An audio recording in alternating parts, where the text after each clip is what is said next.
Hi guys, pag-usapan natin ngayon kung paano tayo makakasurvive ngayong crisis sa Pilipinas.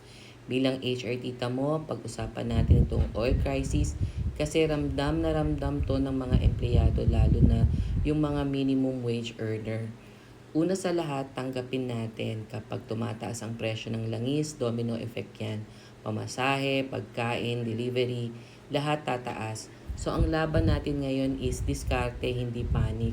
Tip number 1, plan your commute. Kung kaya mong mag-adjust ng oras para iwas rush hour or mag-carpool with ka-work, gawin mo kahit maliit na tipid sa pamasahe, malaking bagay sa isang linggo. Number 2, i-maximize mo ang lakad mo or one-trip mindset, yung tipong isang labas mo, sabay-sabay mo na gagawin.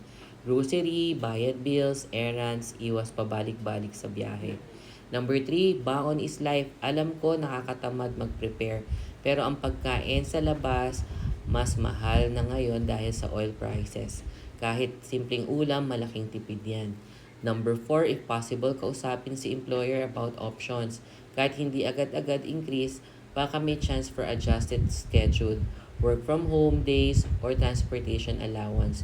Walang mawawala sa maayos na pagtanong. Number 5, hanap ka ng extra income na hindi kailangan bumiyahe.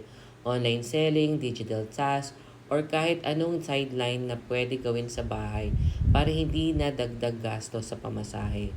And lastly, mindset check.